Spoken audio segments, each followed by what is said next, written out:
Welcome to RickRackRuby. I'm Laura Cluvo. I'm pretty sure I could remain sequestered in my sewing room for a year and never run out of things to make. I have a great collection of vintage trims and laces and ribbons and fabrics, and it's just so much fun to put them together in new ways. Today, we will make the Vintage Lace Collage Christmas Stocking Ornament. It's fun and easy, so let's get started. To make your stocking ornaments, first choose a background fabric. I'll show you some options that I like. First is a pretty print. That'll work. And then just a gentle tone on tone in neutral colors. There are lots of these. This is just a no-brainer.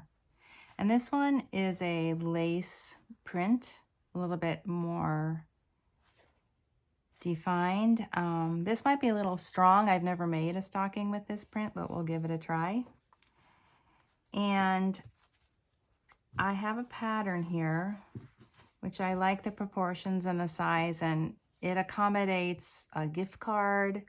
It's just a really great size. I'll show you how to make the pattern at the end. The first thing to do is to cut the pattern from a Pellon 50 weight sew-in interfacing. That's what I use. You could use a different one, but that works for me. And cut out 4 stocking shapes. When you cut out 4 stocking shapes, be sure that they are faced together, right sides together, so that you'll get 2 stockings that face to the right, and then 2 that are to the left. You'll need 2 left, 2 left, and 2 right for each ornament. And then from, especially if you have a print like this, from the 2 right-facing stockings, I believe the finished stocking looks best if it is, the toe is pointing to the right. Choose which one of the right-facing stocking shapes that you would like to be the front, and that is the one that you will sew the interfacing to the back to begin. This is a 1/8 inch seam allowance. I just sewed all the way around like this and just sewed all the way around so that the front of the stocking has been determined, and this is the one that we will decorate. Although any of these would be a great ornament, I'm going to choose this one because I think that this is a type of fabric that anyone can find, and you might already have it in your stash. I could add a little bit of color. I might add something pink, purple. I have some green trim. This could be nice. Anyway, here's my stack of goodies that I will go through to try to find the elements that I'm going to use to decorate the stocking. And I've made hundreds and hundreds of these over the years, and I have some tips to share with you. First, I look for some kind of an element that will look like, that will serve as sort of a cuff. So this could be a cuff. This is a little too wide, but it's pretty. Maybe I could use it with that rose print to kind of echo the rose. That would be nice. This would be good. This works. This is interesting because it has 2 different colors, and since this is kind of neutral, I'm going to try to add a variety of colors. I think I'll go with this one. And actually this white lace, I think it would be good on this background because it's a nice strong contrast. This will be the first thing that I'm going to commit to.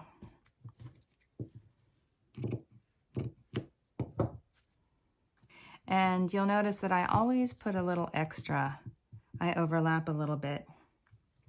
Now I also like to look for a diagonal element, so like a thin little lace. Oh yeah, this is one of my favorites. Here, look at this. This is so cute. This lace has a bird motif. Can you see the birds? So I think, I'm not committing yet, but I think we'll do this. And then since this is so kind of monotone, I might add a color like purple or pink. I have this pink trim, I've never used this. Let's see.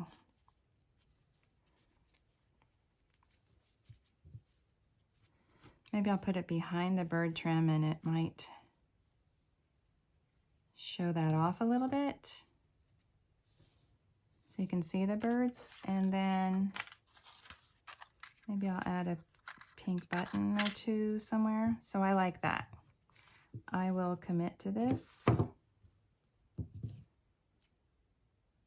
think I'm going to set that right there so that it creates a sort of a strong diagonal element with that beautiful bird lace, and I'll worry about centering it later. And now maybe some tatting.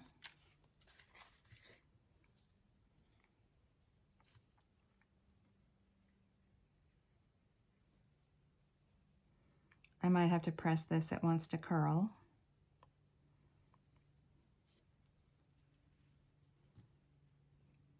I have a little scrap of this. Oh, it's not quite big enough. I'll have to move it way down so that it'll fit. Oh, okay, all the way off so that it fits. That'll work. I think I'll do this. We'll show a little bit of the fabric at the top, and then I can overlap this edge with something. Maybe this? Is that too much? I kind of like how it has a stain.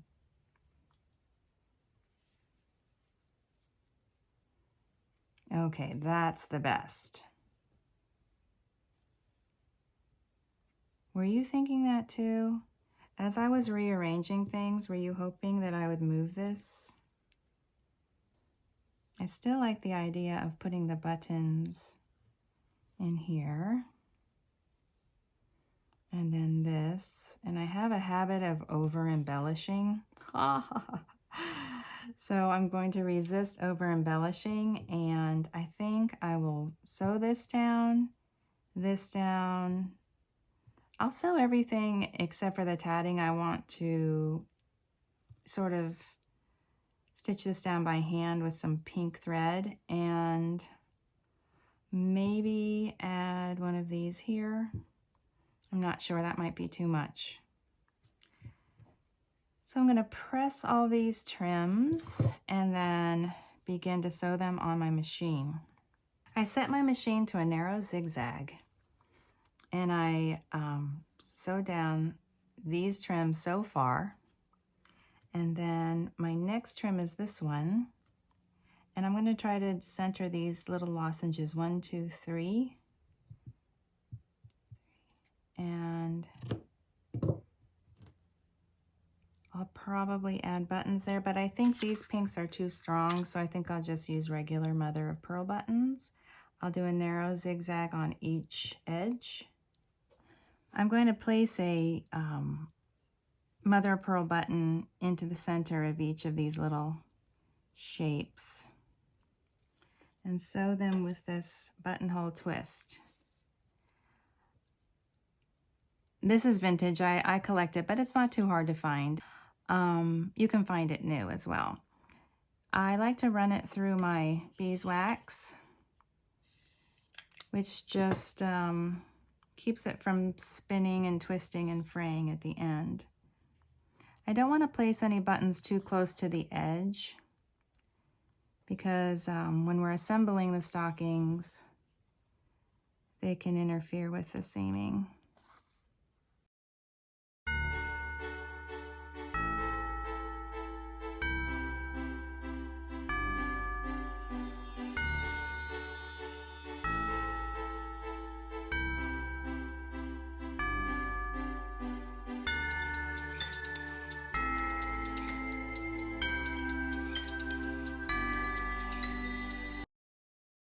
Now to attach this tatting, I'm going to line up this header thread with the bottom edge of this lace.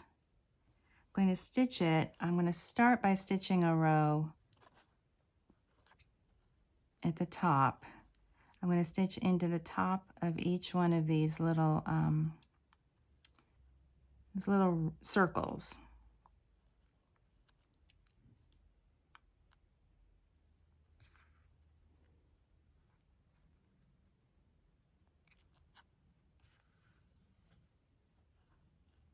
And that'll give me a little pink stitch at the top.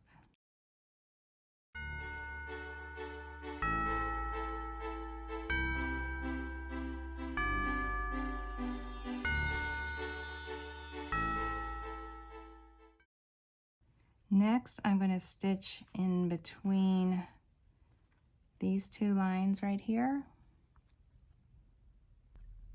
in between and then down.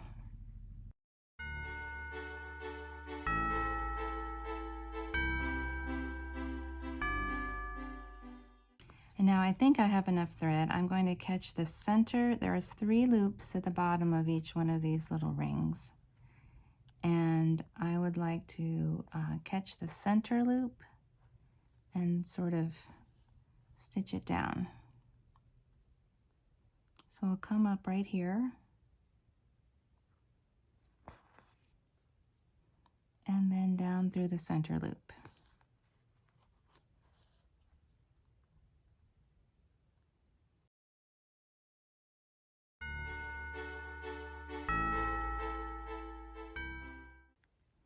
Of course, depending on the lace that you use, you'll find a fun way to stitch it down. Now I'll secure my thread on the back. So we have 3 remaining stocking shapes. I will take 2 of these and place them right sides together and stitch across the top. 1/4 inch seam allowance and a straight seam.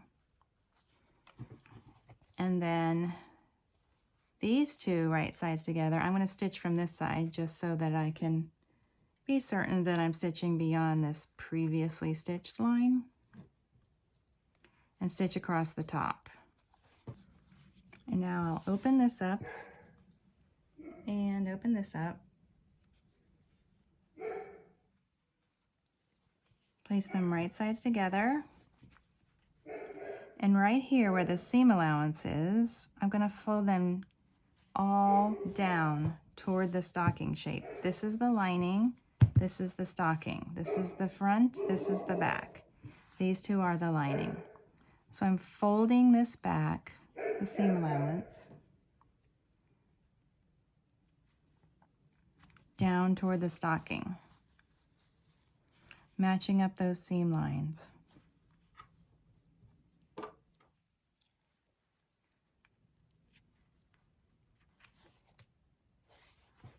Then I'll continue to pin all the way around and all the way around here, and I'll leave an opening in the bottom of the lining for turning. Now I'll sew around the entire edge, leaving an opening here for turning all the way around with a 1/4 inch seam allowance. Now I'm checking my seams to make sure that I caught everything, and the seam allowances are down, and this is pretty tight, but I will trim out these inner corners. I'm clipping these inner corners with my nice sharp Kai scissors here and here in the lining as well. And then I'm going to trim the seam allowance as well. Now through the opening, oh, I didn't trim the opening, I never do. I'll show you why. Now we're going to turn through the opening gently, carefully, because we have a lot of delicate lace in there and don't want to tear anything. I'll use a tool to get every little bit turned out.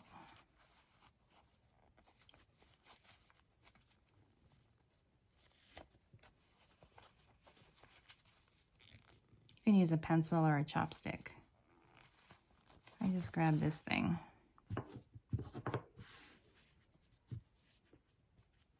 Just want to confirm that everything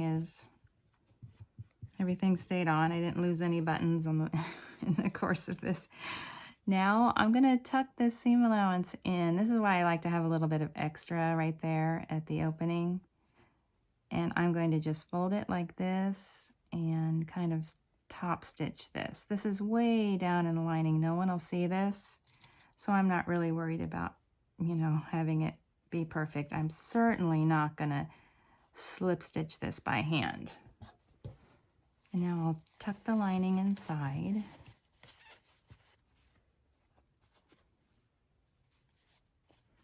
I'm going to gently iron it.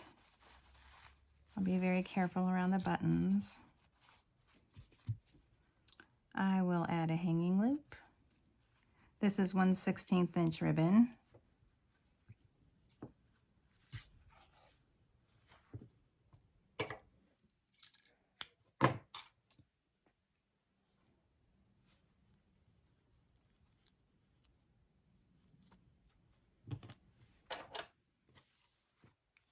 And a bow.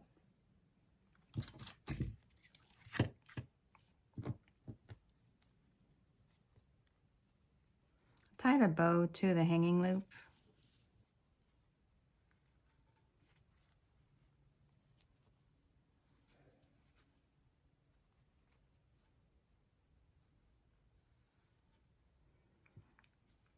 And then I'm going to add a smudge of glue right here so I can squish these loops together and it won't come undone. There's the hanging loop and the bow.